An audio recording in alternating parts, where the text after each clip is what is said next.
Nesse bloco, nós vamos tratar de um assunto que às vezes é considerado como um tabu, mas vamos olhar para ele de uma maneira bastante isenta e científica. Muitas vezes, quando nós coletamos conjuntos de dados, aparecem aqueles dados espúrios, aqueles dados fora da curva, que nós chamamos de outliers.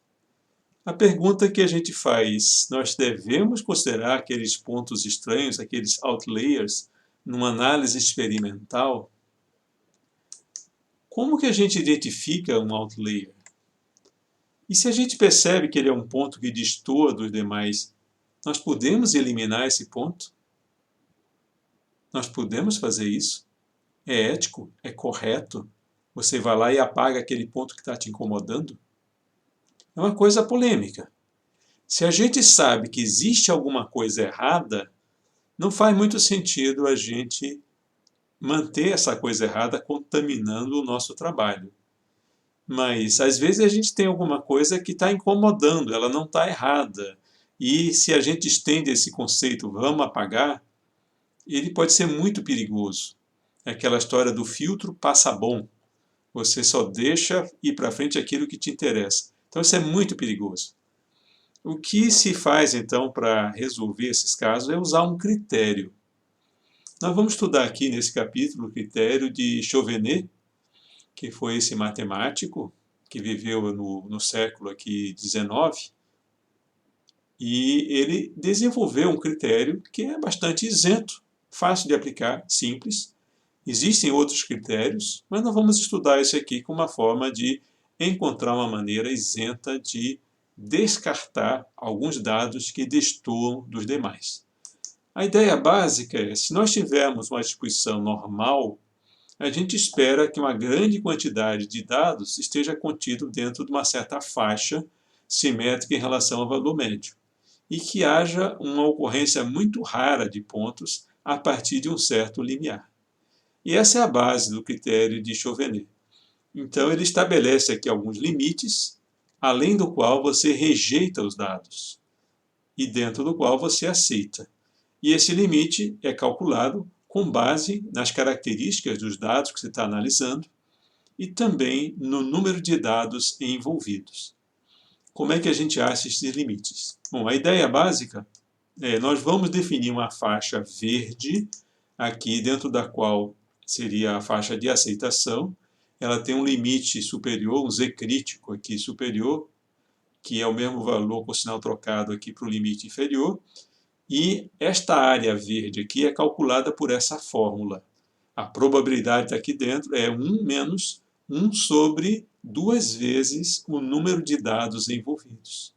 Então, quanto maior o número de dados, maior vai ser esse denominador, maior vai ser esta área verde que aqui se encontra. Com menos dados, eu trabalho com áreas menores. Então essa é a ideia, esse é o critério bem simples. Está nessa faixa verde, a gente aceita o dado, está fora da faixa verde, nós rejeitamos esses dados.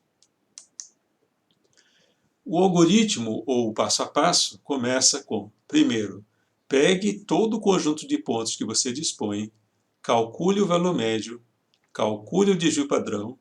No passo 2, em função do tamanho da amostra, n, calcule a probabilidade p da zona de aceitação de dados em torno da média. A conta é aquela que a gente já viu. No passo 3, determine o valor crítico, aquele ZC, que delimita a zona de rejeição. E a fórmula é essa. Nós vamos encontrar o valor do Z crítico, de tal forma que a função probabilidade acumulada dele é igual a 1 menos 1 sobre 4n. Nós vamos lá na tabela de distribuição normal ou na função do planilhas e encontramos o valor de ZC que atende essa característica. E aí nós vamos pegar cada um dos n dados disponíveis e calcular para ele o valor do Z correspondente, que é o próprio dado menos a média que nós calculamos no passo 1, dividido pela estimativa do desvio padrão, que nós também calculamos no passo 1. E encontramos o valor de ZI. E aí nós vamos rejeitar todos os dados para os quais o valor em módulo do ZI superar o valor crítico, o que quer dizer que ele vai estar fora da faixa de aceitação. Aqui vamos ver um exemplo. Os valores abaixo foram obtidos de um experimento onde foi medido o tempo de reação de uma pessoa a um evento rápido. Os 10 valores a seguir estão expressos em milissegundos. Suponha que a distribuição dos dados seja normal. É uma suposição desse critério. Usando o critério de Chauvenet, é possível identificar algum outlier. Vamos dar uma olhadinha para esses dados aqui. Tem um dado meio alto aqui, 246. Ele está um pouquinho maior do que os outros. Tem um próximo dele aqui, 232. Será que ele é um outlier ou não? Temos que verificar. Vamos seguir o critério de Chauvenet. Primeiro, calculamos a média e o desvio padrão desse conjunto de valores que aqui está. Segundo, nós temos ali um conjunto de 10 valores e a probabilidade corresponde a 1 sobre 2 vezes 10, que dá 0,95. Encontramos o valor crítico, que para essa probabilidade aqui vai ser 1,960. Pronto. Agora vamos calcular os valores de z para cada um dos valores de x, estão calculados aqui, e agora nós vamos compará-los com o valor crítico, que o valor crítico é 1,960.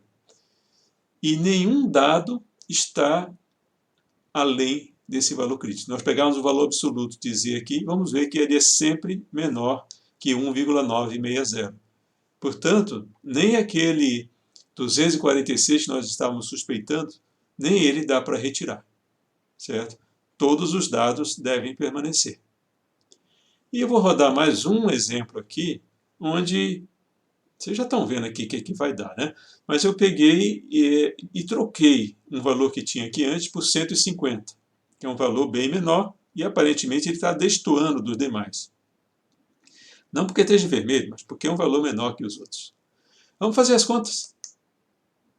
Média ou desvio padrão agora para esse conjunto de 10 valores, que são outros valores, a média e o desvio padrão mudam. A probabilidade é a mesma, o valor crítico é o mesmo, e agora nós vamos calcular os valores de z. Olha que a gente encontrou aqui para 150, o valor de z ele supera o valor crítico em módulo, que seria então 2,354 e o valor crítico é 1,960. Conclusão, então esse ponto que está aí, 150, ele deve ser rejeitado.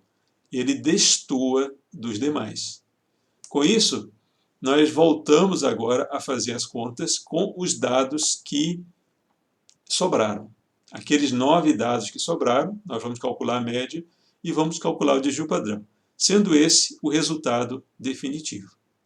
Eu não posso fazer isso uma segunda vez. Eu retiro o dado e aplico novamente o critério. Não, a regra não permite. Eu faço apenas uma vez e eu vou retirar dessa lista tantos pontos quantos estiverem fora da zona de aceitação. Aqui nesse caso era um só. Se eu tivesse 3 pontos, 4 pontos fora da zona de aceitação, todos eles deveriam ser eliminados.